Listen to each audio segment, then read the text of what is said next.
Rex, do you think we need a microphone? No, I can use that. Yeah. You have a big voice. Yes, I blow enough. I don't know, do you have a big voice?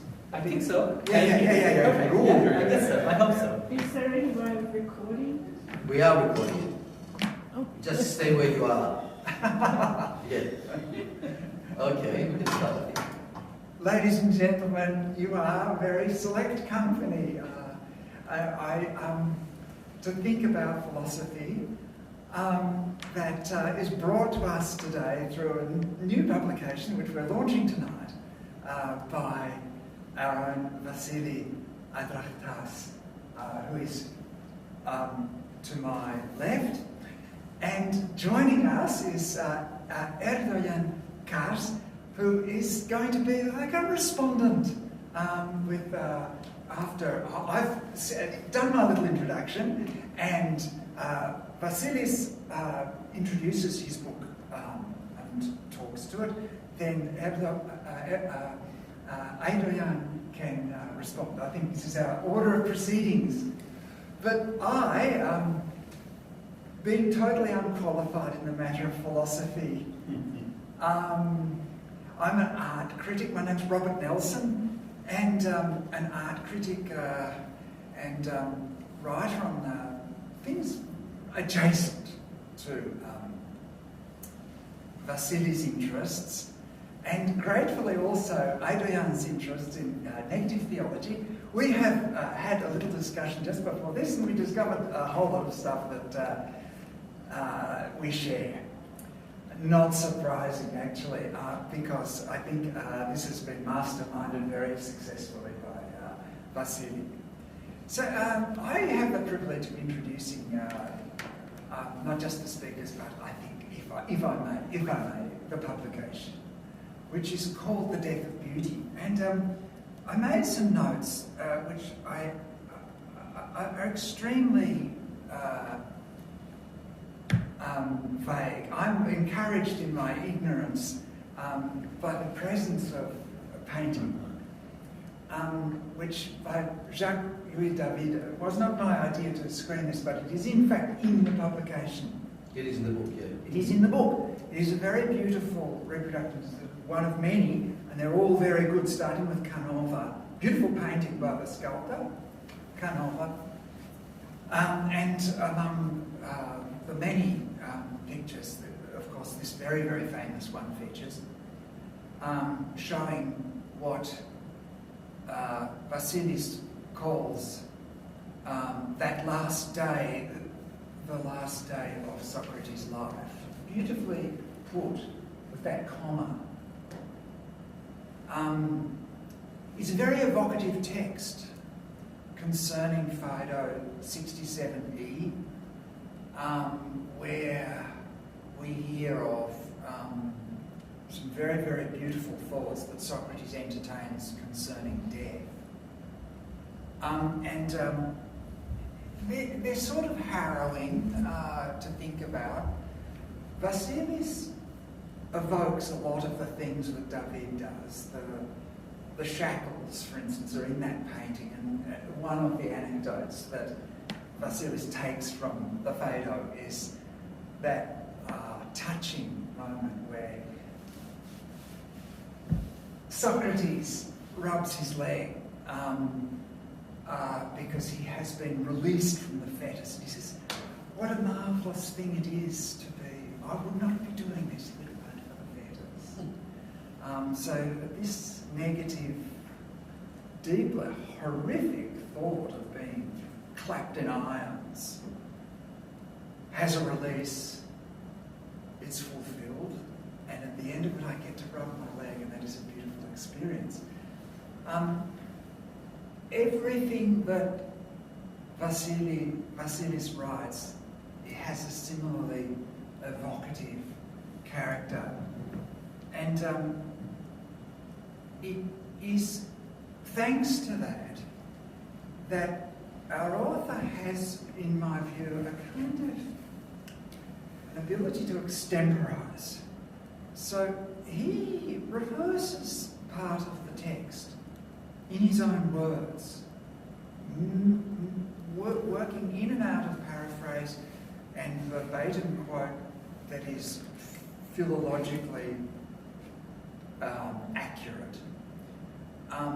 But the levity with which, the exuberance with which he goes over this and flicks from his voice to that of Plato enables him to draw conclusions that are extrapolation, where he comes to think of this death as not just the death of the great philosopher and teacher, but the death of Hellenism, which he talks about in terms of this sort of disillusionment of the Peloponnesian War, which is littered with death, where Greek was fighting Greek for no good reason and wiping out a whole trajectory of Hellenic thought, which Vasilis reads very pessimistically, and seeing the Parthenon,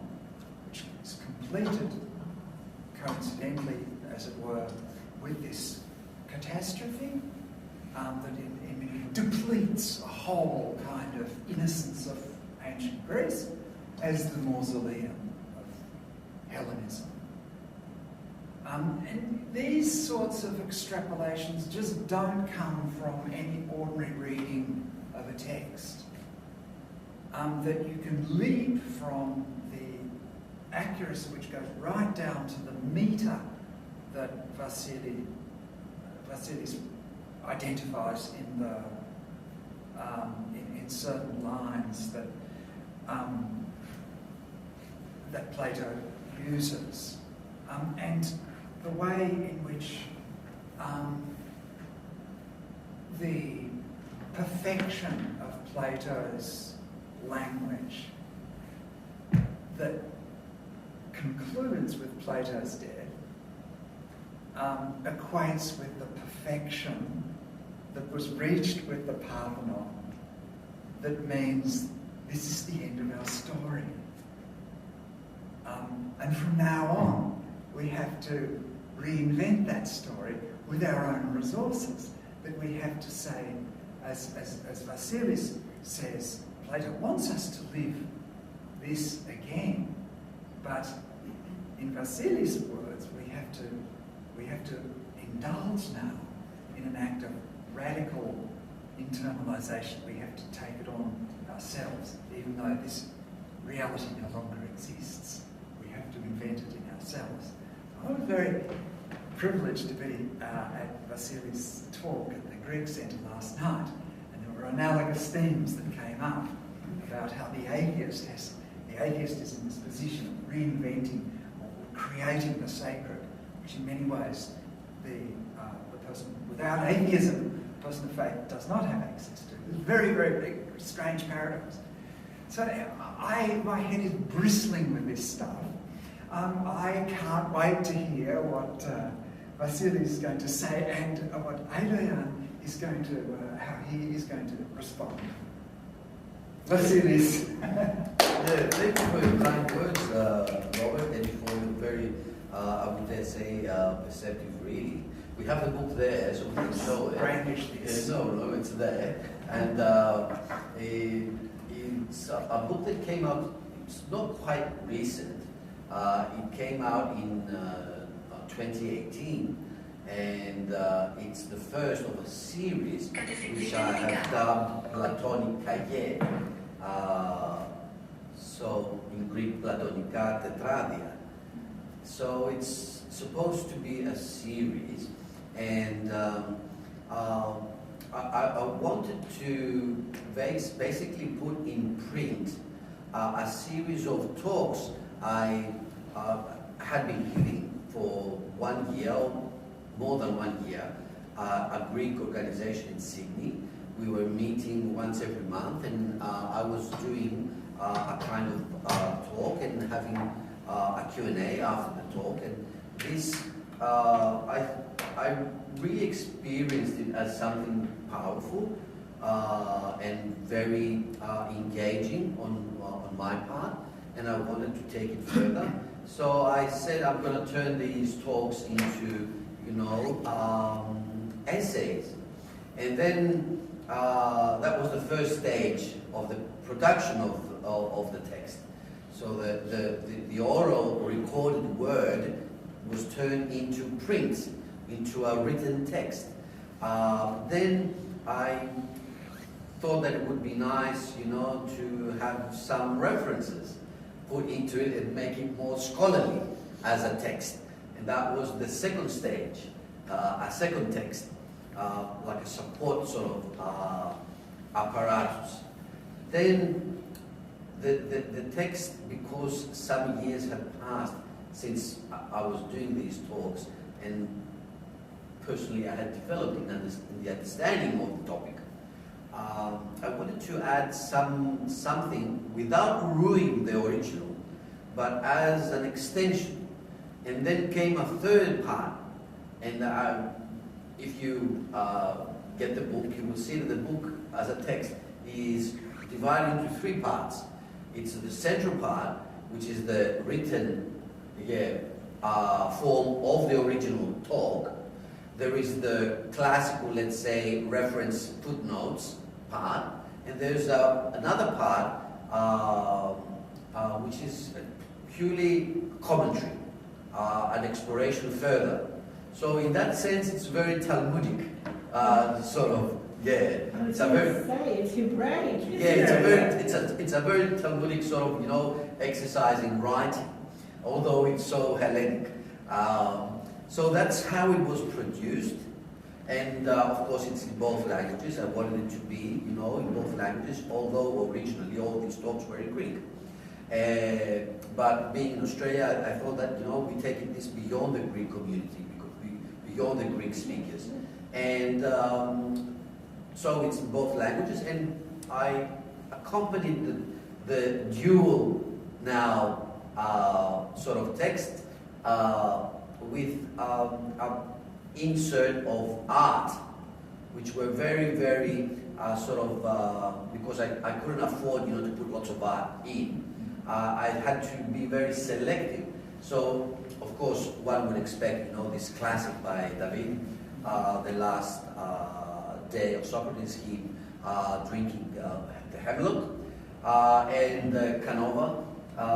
But what I would like to say is that these depictions of the story of Phaedo are not, let's say, superficial.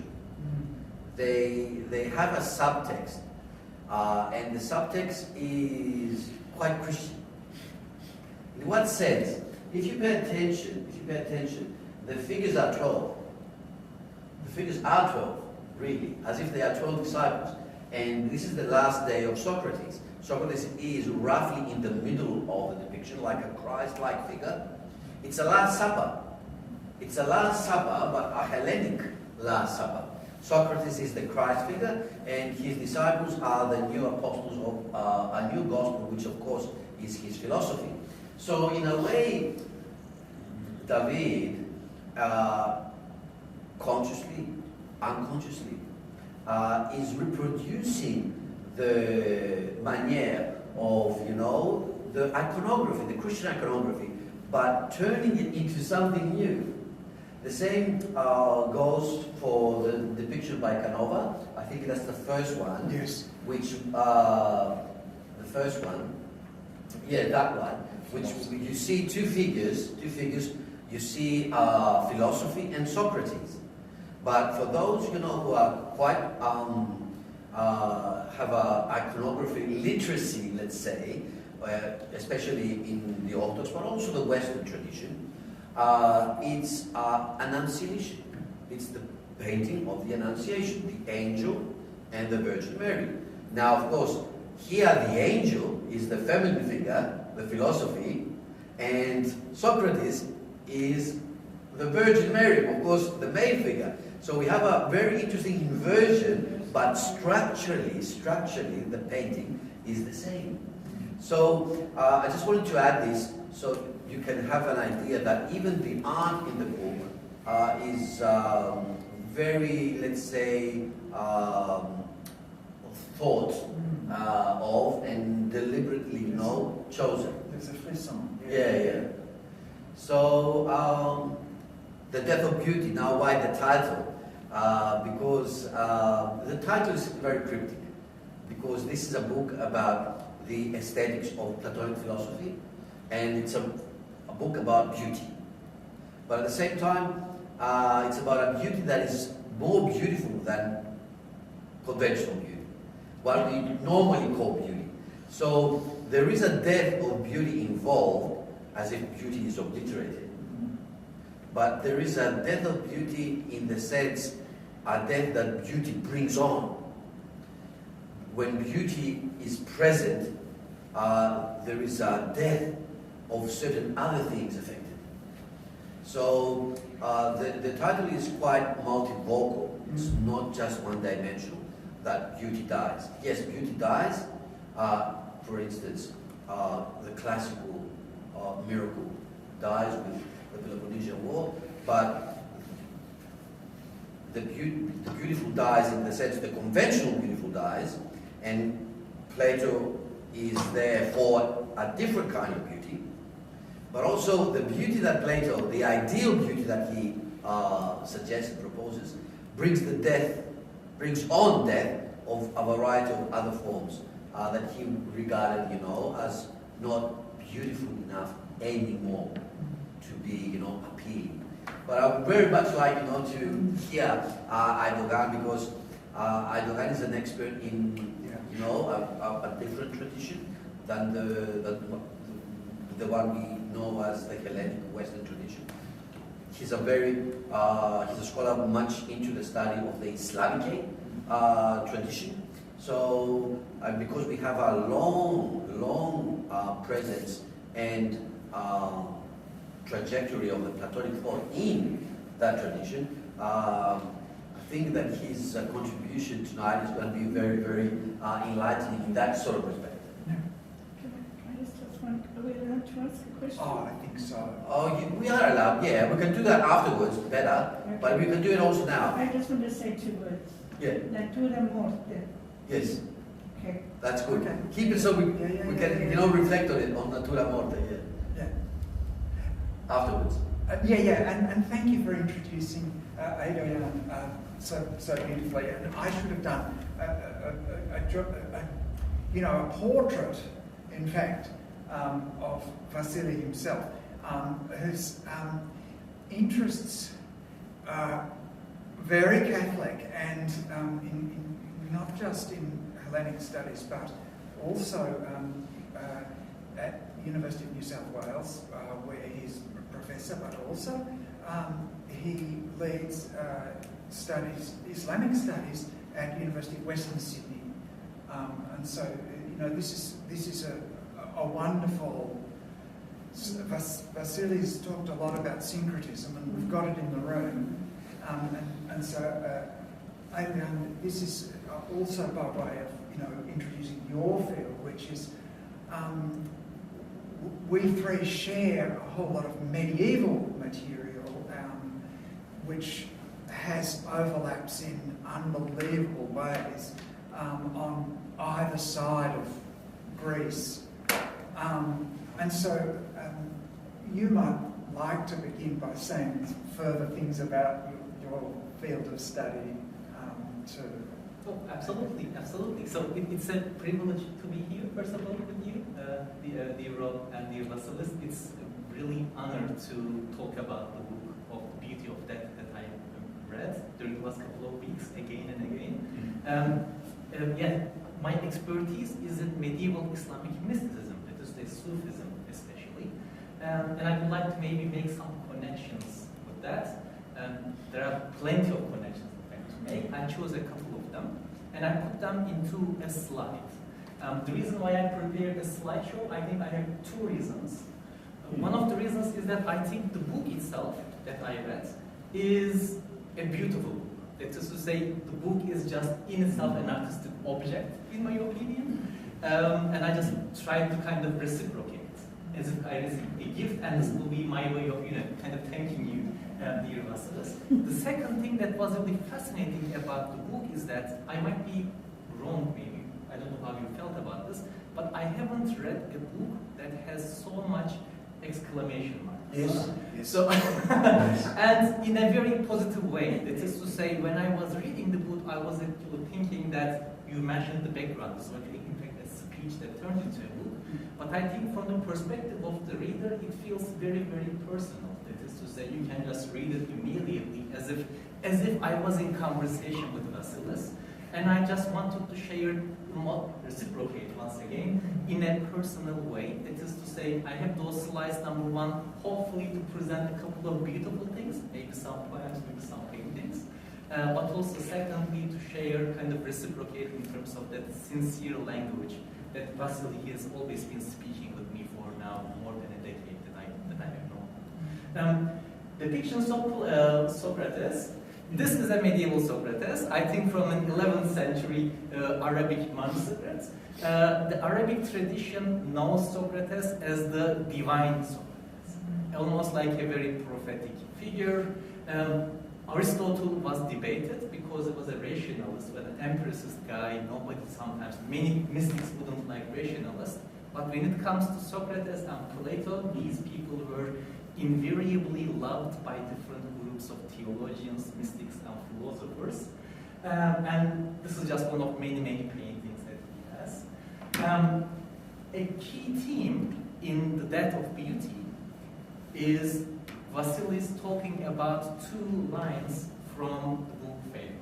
And one of the lines is this: those who in the right way philosophize seek to die. And Vasilis' key point is that those who philosophize in the right way are not just suicidal people, they are not just running to be a martyr or something like that. They are living in a way that is a constant search of beauty, which means that it is a life dedicated to beauty. And if you live in this way, that will be a moment of explosion of beauty in its negation. To quote a couple of sentences from the book, Vasily writes as follows: one, the philosopher who seeks beauty, one dies constantly with regards to usual, everyday sensory forms and searches for other forms. And also he explains that you not only search for other forms, but also you search the form behind those forms. So Plato's geometer, or Plato's philosopher, he writes, is the person whose interiority multiplies forms and multiplies in forms. So this person is lost in a vertigo of and through forms to such a degree that they ultimately explode out of beauty and die completely. When they physically die, Vasilis continues, then it's their time to live in what he calls all form. This is a term that is, I think, coined by Vasilis himself. He argues that the Hellenic tradition is in constant pursuit of not only forms, but also fair forms, kind of manifested in the beautiful architectural and artistic tradition, and the quote-unquote all form, the absolute beauty behind it. And the argument here is that the death of Socrates is in fact an expression of having reached that kind of transcendent moment. So that becomes this marker, the threshold of opening oneself to the capital B of beauty through that. Now, what happens if you study medieval Sufism and encounter this? So two reflections came to my mind immediately, as I mentioned, two very personal reflections. One of them brought me to another medieval mystic. His name is Attar of Nishabur. So Attar died in 1220, and he wrote a very famous book of poetry titled The Conference of the Birds. He has a very beautiful poem called the Poetry of Butterflies. And I would like to maybe play that 1 minute poem to you. Whether to see, you will actually see the kind of explosion on in beauty in Attar's description of that. Okay, that will be my first kind of medievalist response to Vasilis. The poetry was recited in a movie called Bab Aziz. Recommended. Let's see if the mouse is working out here. Let me play it. The poem goes as follows. Let me read it.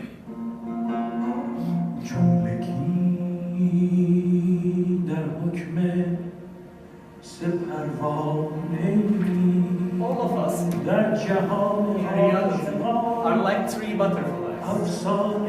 We are fables in the oasis of love. So the first one came near the candle and said, "Oh, I have found the meaning of love." The second one fluttered its wings near the flames and said, "Oh, I have burned in the fire of love."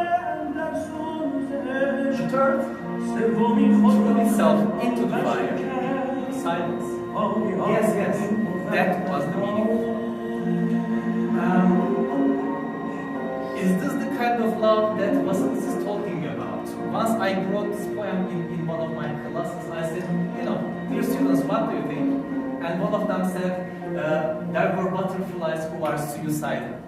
So I guess, this is the commentary that you make on suicide, dear Vasilis. I think the point here is that when you pursue something to the end, I guess it entails the erasure of the self, or maybe just the expansion of the self, I guess. Very much like the kind of putting a drop back into the ocean, or maybe the drop realizing that it is the ocean, maybe, to speak in Rumi's language. This was what came to my mind immediately after reading your book. That was the first thing. The second thing that came to my mind was, especially looking at the images that you were showing us, Socrates taking the poison and just bottoming it up, right? Just without hesitation. The idea that the pursuit of love and beauty is just leading you into a moment where, even though you might be a little bit afraid of what's coming next, you don't hesitate. And that was a very powerful message to think about what's happening today as well. Who would be kind of the image that might come to my mind in terms of going to the self-erasure in the pursuit of beauty? And that brings me to the second image that I just maybe brought here. It is the image of this doctor from Palestine. This is a pediatrician who was also the lead chief doctor in a children's hospital. He spent months not spending a single day without stitching hands and feet and body parts to the kids' bodies.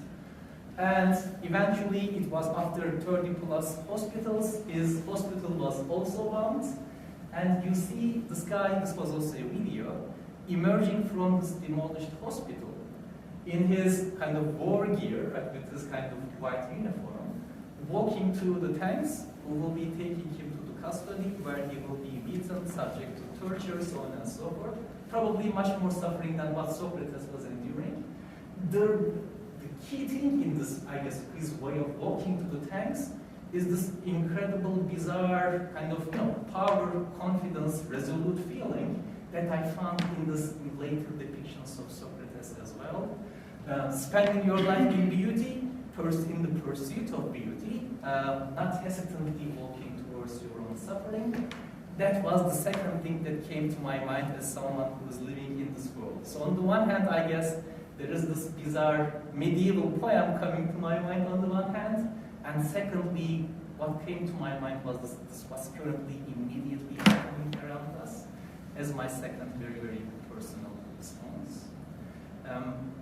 But to go back maybe to make one final point, if you like, I will bring it back to medieval times from the sad issues. I think that the idea that the notion of death that you described here, Vasilis, and that will ascribe to the Greek tradition, that is to say, the idea that if you pursue beauty, it will lead you to formlessness. or colorlessness, I think what you say is pretty much Rumi's understanding of Greek paintings as well. So Rumi, medieval Sufi master, he died in 1273. He has a very beautiful story on Greek painters and Chinese painters. Does anybody know that story? Perfect. Let me quickly tell you that story. On the right-hand side, you are looking at a medieval painting about that story. And I would like to really hear what you think about the story, dear listeners. The story goes as follows. A medieval king tries to determine which group of artists are superior. Are the Chinese better painters or the Greeks better painters? How do you solve this issue? He brings two groups of artists and he invites them into a competition. And both groups say, of course we are superior. And they ask different things from the king so that they will show the best painting that comes to their mind. The king gives them two very, very big walls looking at each other, but they put curtains between them so that they don't see what each other is doing. And they give those painters whatever they like. After 40 days, of course the reference to Moses, they come and they open the curtains to see and realize, come up to the decision who is the better group in the So 40 days passes, the king comes, they say, okay, let's see what you guys have. They go to the part of the Chinese painters, they unveil the curtain, and on the huge wall, they see the most beautiful painting that you can ever imagine. Their jaw drops. The king says, I haven't seen anything even comparable to this. I don't need to see whatever the Greek guys do. This is the best thing that I have seen. But still, just for the sake of competition, let us look at what the Greek guys do. And they open the curtain in front of the Greek painters. Now, what happened those 40 days? The guys did not use a single color. For 40 days, all they did was to polish the wall. And of course, if you polish a metal or kind of wall or something continuously, it turns into a perfect mirror. It becomes invisible, colorless. Everything that is in the Chinese painting manifests itself into the wall that the Greeks have polished. The king looks at the reflection of the painting, and he sees that what the Greek wall does is reflecting the spirit. Not just the painting itself, but the spirit. And the king says, well, the Greeks won this competition with their beauty. Rumi tells us as well, and he will specifically have reference to beauty as well. There were two rooms with doors facing door. Chinese took one, the Greeks took another. The Chinese requested the king give them 100 colors, then that excellent king opened the treasury. Every morning, by bounty, the colors were dispensed from the treasury to the Chinese. The Greeks said, notes and pictures are proper for our work. Nothing is needed except to remove the rust. They shut the door and went on burnishing. They became clear and pure, like the sky. There is a way from many colorlessness to colorlessness. Color is like the clouds, and the colorlessness is a moon. The Greeks, oh father, in this parable, are the Sufis. They are without independence of study and books and erudition, but they have burnished their breasts and made them pure from greed and cupidity and avarice and hatred. These are very much the values that was affiliated with the Greek Hellenic thinking, by the way. The purity of the mirror is the attribute of the heart, which receives the infinite form. That Moses is the perfect saint. In his bosom, the formless infinite form of the unseen reflected from the mirror of his heart.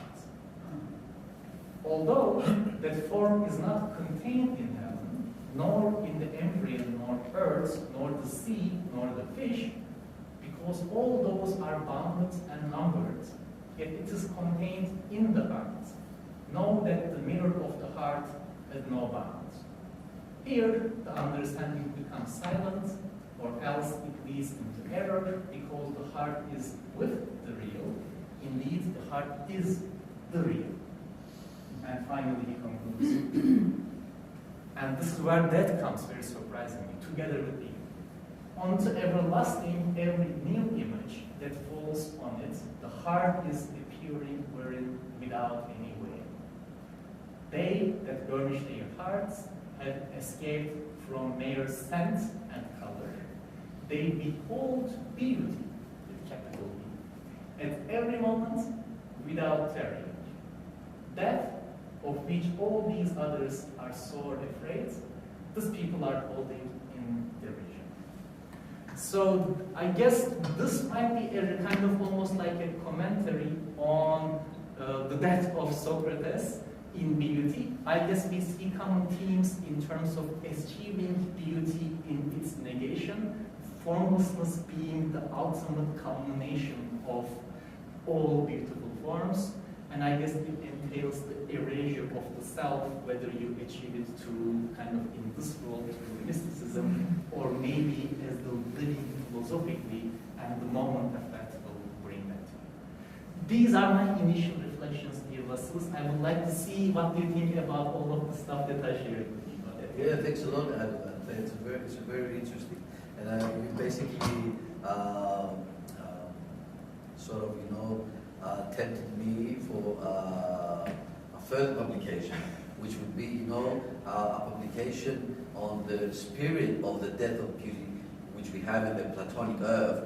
That spirit taken on, in the Islamic context, and what would be that sort of, death of beauty from a Sufi or more generally, an Islamic point of view. And I think that would be a very good sequel to the book we already have. That's a very, let's say,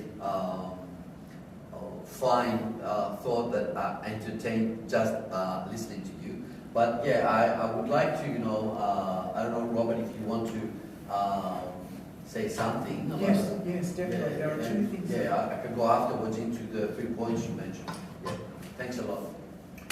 Well, I love what you said, and especially the poetry, which resonated especially because Vasilis taking 2 lines from Plato's text that are relevant, especially to our theme, observes, you know how lines in prose are not 1 or 2, but they're arbitrary. It's just how long the text is. But Vasilis identifies those 2 lines are perfectly metrical units of 15 syllables each. And I think they can be sung. Yeah, they can. Yeah, you want me to sing it? I would like you to sing it.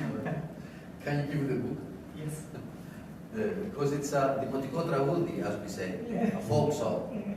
You really can sing it, and this shows that Plato was a philosopher of beauty, not just because I would like it to be that, but because we can prove it.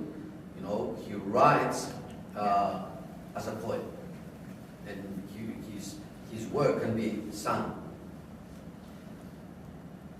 Οι όρθος φιλοσοφούντες απόθνισκην μελετώσει και τότε θνάνε οικίστα της άνθρωπων φοβερών.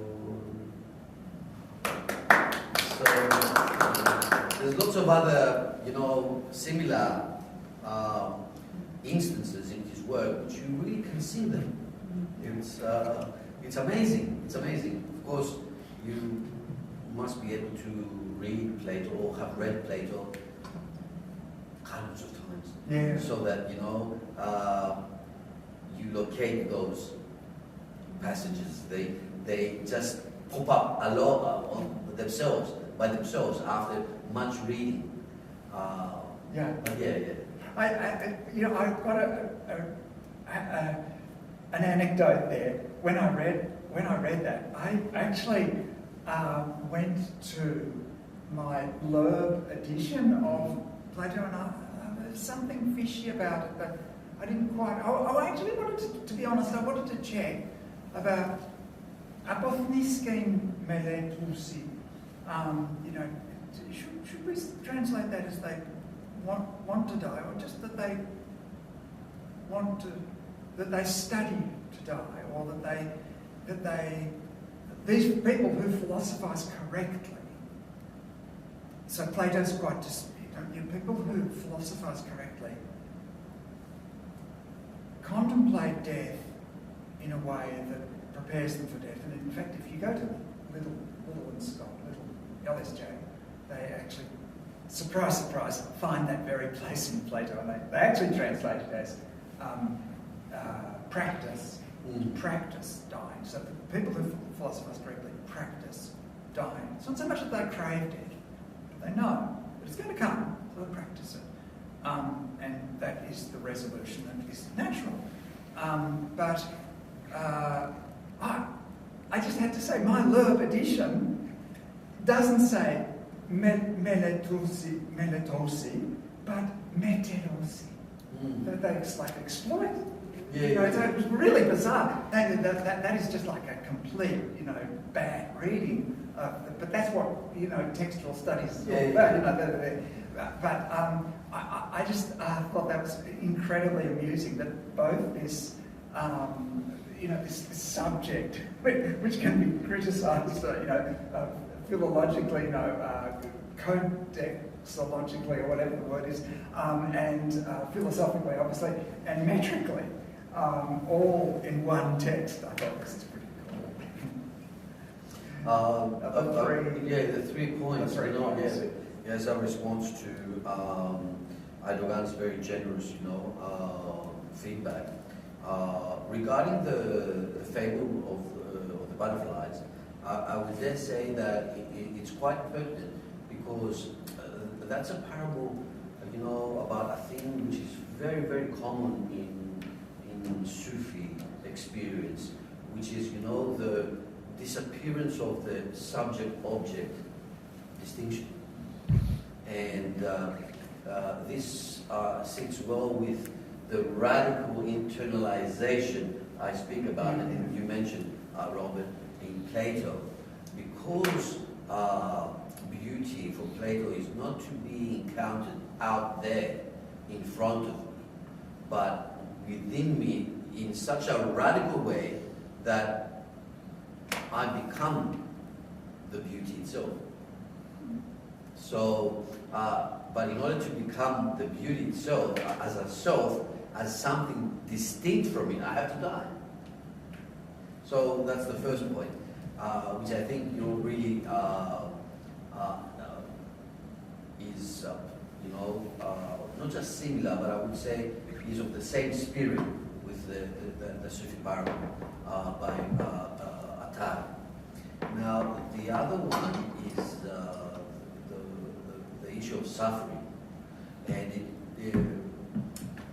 it's like Plato. It's like Plato is trying through this dialogue where he presents his last day, the last day of his teacher's life. He's talking about, the suffering of Socrates, of course, in non-suffering terms. But it's only through him going through the ordeal or the trial that he proves himself. And I think the doctor, this doctor, in Gaza, is really proving himself, paradoxically, inverted commas, thanks to, the trial and the ordeal of the bombing. And the last comment, which is, was from... This is from Rumi's message. Yeah, from Rumi. It's about, the Greeks and the Chinese, and how you have something which is beautiful, but not just in technical terms. The Chinese were so beautiful, so impeccable in technical terms, but they lacked a spirit. So I think the story is about the spirit of beauty. It's about beauty, not just as, let's say, a product of certain skillfulness, mastery, but as we were saying last night, a hierophanic, a spiritual experience itself. It's like, you know, when we experience the beauty of certain people or aspects of nature, which technically might not be, you know, the most beautiful we have ever seen, but in a specific moment, at the specific conditions, you know, a person, an object, an animal, an aspect of nature, okay, or something we feel might release such a spirit of beauty that is inexplainable and, you know, beyond words.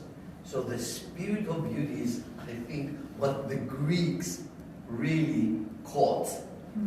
And I think that is the spirit of the Platonic depth of beauty. Those are the three. But I think, yeah, they were very well, you know, not chosen, because I think you didn't choose them. I think they just came to you. Exactly. Yeah. As instances of beauty. Yeah. Yes, you know, especially the story that Rumi has, you know, just the idea is that once you kind of achieve this old form, that the spirit, forms disappear automatically. Right? That's the idea of, you know, how Rumi praises formlessness, colorlessness, silence over all kinds of speech, as if something is just, you know, reaching to its culmination. Once you catch that spirit in the pursuit of it, it comes with the annihilation of the self in that, the resolution of the subject-object duality on the one hand, and this kind of this apophatic negativist moment where the culmination of speech is silence, right? Or the culmination of colors is just colorlessness. That was, I guess, pretty Platonic in that regard as well. Yeah, thank you. I suppose this is a very, it's a very personal book. It has a very personal voice, as you have confessed to me, Robert. And I think it's quite different to what we witness as philosophy in Australia.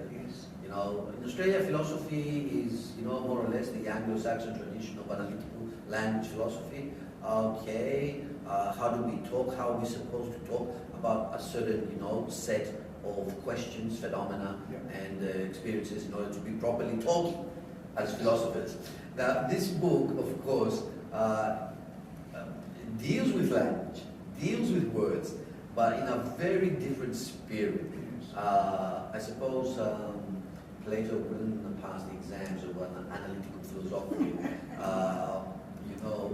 panel, but then he wouldn't be Plato, you know, if he did.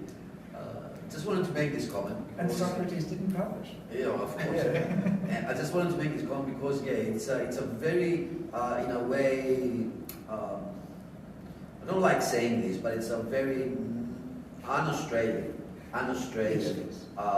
book on philosophy. Although it's one that I think that I wouldn't have written it if I were not in Australia. It's the experience of Australia that has brought out the Hellenic so potently from me, out of me. So in this sense, it's very, very Australian. Yeah. But I suppose we can open the discussion with our friends here. And Natura While Morta, present, So how much time do we have? It's 7 right now. Okay, we have around half an hour, 20 minutes. Yeah. Elizabeth. My brain is just going. Okay. No, I was going to ask you, it's interesting because I've been thinking about this, and it occurred to me when I was in my early 30s that you when you travel, you go to Italy, you experience the Italian way of life. You go to Paris, you experience the French way of life. In different cultures, you go and experience different things. in Australia and growing up here as a kid, you have the opportunity to be your individual self. So in writing this non-Australian philosophy was something that resonated, amplifying what you brought over from Greece, being amplified here through your experience in Australia. Yeah, I like it because it connects the non-Australian character of the book at a certain level with the very, very Australian character of the book on a different level. So that's a paradox, that is my own existential sort of situation, but I think it could resonate with lots of people. No, it's not just mine. Absolutely, and the difficulty is that it's taking a long time, depending on where you came from, of course, and what date you came from. It's taking a very long time for us to go beyond the outsider generationally, being discussed either in political terms or social analyses or about tradition, maintenance of tradition. We really, my daughter surprised me, and I'm just going to sit on this for a bit. Where I'm getting at is my daughter got there before me. Maybe she got there because of me. She's just posted something a month ago, and she called it an aura, which is a market or an open place of transaction. And she said, I am asking those people, women, who don't fit the Hellenic model for identity in Australia. And it might be very young women or older women who've experienced 60 years here. And my response immediately was shock. And I thought, wow. Because I've spent my life trying to negotiate a definition of identity through studies, through language, through English, through so many things. And I said, what kicked this off? And first of all, my response was, it ain't easy being Greek. Okay. But from that, I realised that those territories that you have passed through and have had, you've made the opportunity to define